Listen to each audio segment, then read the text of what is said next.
Well, for more on this, we're now joined by Dr Angelique Coetzee, who's the advisor at the Solidarity Doctors Network Advisory Panel. Thanks so much indeed for joining us. Welcome to the program. Thank you, Peter, and thank you for asking us our opinion, and it's always a pleasure. All right, so from what you're seeing, are we in the fifth wave? No, we're not yet in the fifth wave. I had a very interesting email from Prof. Salim Karim, and I must say I totally agree with what he said. And, according to Prof, there's two things that one use to say whether this is a start of the end of a new pandemic or a new wave. Sorry, we are in the pandemic of a new wave. And one of the alarming facts is, if you look at the 7-day moving average of cases, currently our cases just passed 5 cases per 100,000 people per day. And then if per 100,000 people, and then if we look at the positivity rate, we also passed the 10%. However, today's figures of positivity rate was 18.4%, which is slightly lower than 19.3 yesterday. So now, what does this mean? Is this now does it mean that we are now going into a fifth wave? Or is it just an increase in Omicron subvariants that we are seeing? Now, what is important here to understand is that there's two scenarios. The one scenario is the increase can be due to rise of cases post-Easter, Ramadan, and Passover. We also saw that there was a lot of weddings being held recently. There was church services, gatherings, all of that with really minimum public health measurements. It seems as if when the lockdown restrictions were lifted and the gatherings, especially in outdoors, also were relaxed, the restrictions on that people thought that we are now out of the pandemic, and this is a misconception. We're still in the midst of a pandemic. So that's the one scenario, that it's a short-lived increase that we are seeing due to, as what I've said, increasing post-Easter cases, Ramadan and Passover, or, and this is what's made it more difficult, that it can indicate the start of a new wave if these numbers keeps on increasing. And then that would maybe due to Omicron B4 and B5, or it can be both. And the current rise, if the current rise in cases actually keeps on increasing, as I've said, it might be the indication of a fifth wave. But we won't know except within the next 2 weeks. And the reason why, if these cases increase to about 10,000 cases per day, then we are in a fifth wave. But remember, there has not been previous waves where as we have now seen with BA4, which become a variant of concern, emerging as a new variant. We haven't seen that yet. So only time will tell us whether the BA4 will follow a different pattern and become a new wave, opening up a lot of new questions. So we don't know yet. And we can't say that we are officially in the fifth wave. Not yet. I suppose, when I remember with the first lockdown, it was about how many people we can treat if they get hospitalized. And that was the big worry, not to strain our hospital system and also reduce the number of potential fatalities. A lot has happened since then. And now we're in a world where a good number of people have been vaccinated. So that's another variable in this whole equation, I'm guessing. And I wonder, with the relaxation, was that almost an acceptance that we're going to get COVID, but we're not going to get hospitalized, so it's an acceptable risk. Is that the kind of thinking that we're going through now?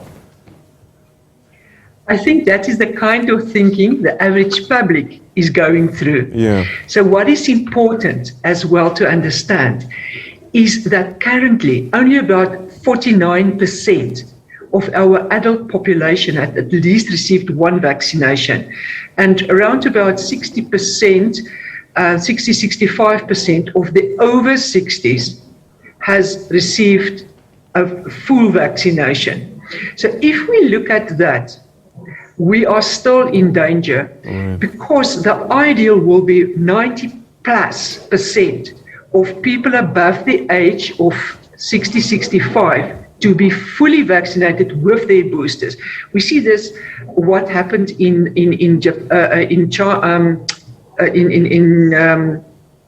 I think it's China now, where the adult population has not been properly vaccinated, and that led to higher admissions in hospitals and higher death rate. So we can think that everything has been relaxed and therefore we're not going to get that sick. We have been vaccinated, but it's a false sense of security, because you need to have your booster. We have seen, and we see it on a daily basis in the surgery as well, that people who have been vaccinated, not fully vaccinated, partially vaccinated, had COVID before, anything before the month of October, are at risk of getting a mild Omicron. However, as Prof. Uckerman indicated earlier in the program, that patients being admitted to hospital are more unvaccinated people. It's more your high-risk unvaccinated people. And if we don't get the vaccines in the arms, we're going to have trouble. We're not vaccinated enough to say, let's take it, let's get a mild infection. You do not know what these variants and subvariants are doing, as we now see with B4. So the clinical picture that we're now seeing in the surgeries with B4 is much more upper respiratory tract, again, where we didn't see any ear infections or severe nauseousness. This is now part of this new B4, B5, the complaints coming in, especially unvaccinated people, they're not feeling well at all, they've got otitis media or ear infection with it, something that I haven't seen with any of the other variants so far, or subvariants. And this might be a problem going forward. We cannot be alert in a self sort of thing where we're not in trouble. We are in trouble.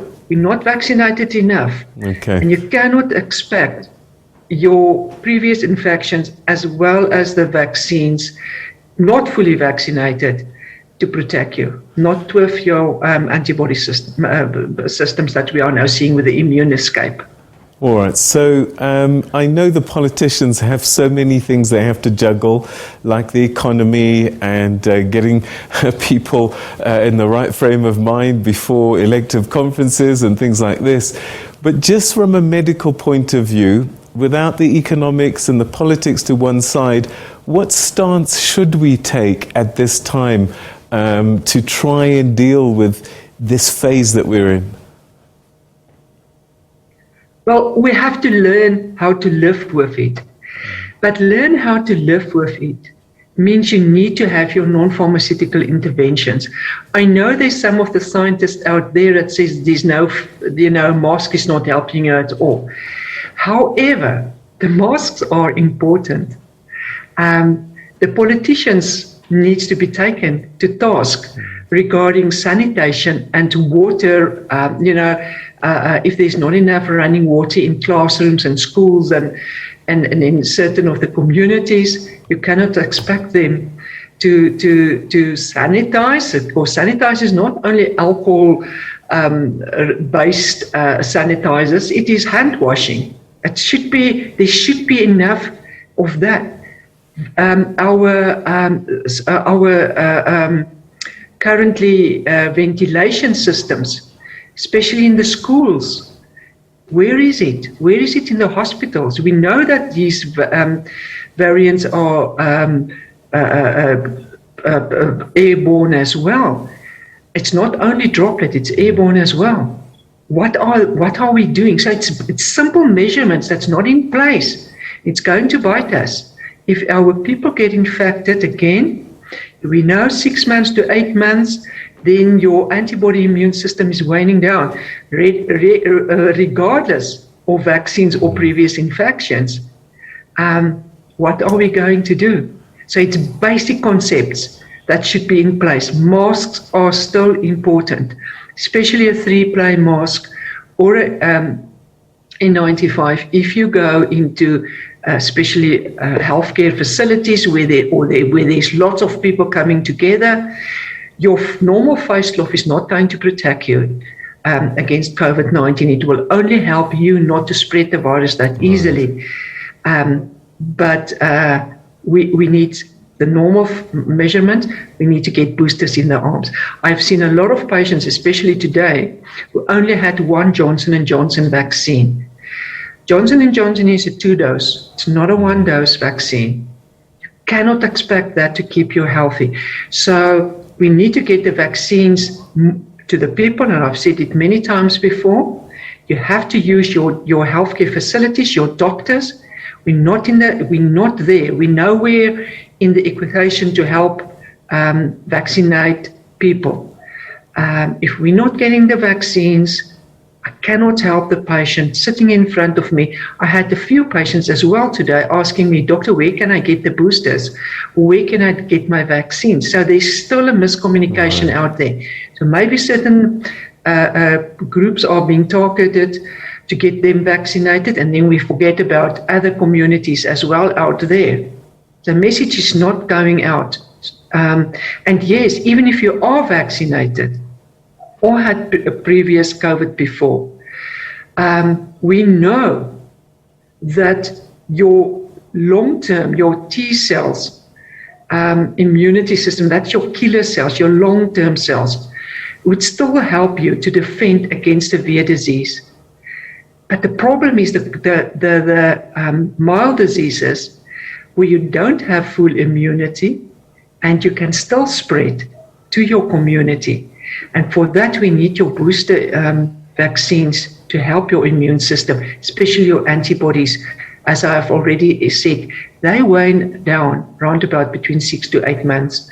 And they are responsible for when the virus enters your body, to protect the cells against the virus entering them. That's your antibody. So it tries to block the virus before getting into the system or into your cells. Where your T cells is more long-term, it destroys the cells that already been infected. Right. But ideally, you would like to have better antibodies protecting yourself against the virus entering your cells. And that's where the problem is currently lying. All right, Dr. Coetzee, we could talk for a little bit longer, but sadly, time's not on our side. But thank you so much indeed for joining us and sharing this very important information. Thank you for your time. Thank you so much, and enjoy your night. Thank you. All right, that's Dr. Angelique Coetzee, who's an advisor at the Solidarity's Doctors Network Advisory Panel. And I guess the message there coming out from her is that we're not out of the woods yet. So please, if you're not properly and fully vaccinated, go and get that done.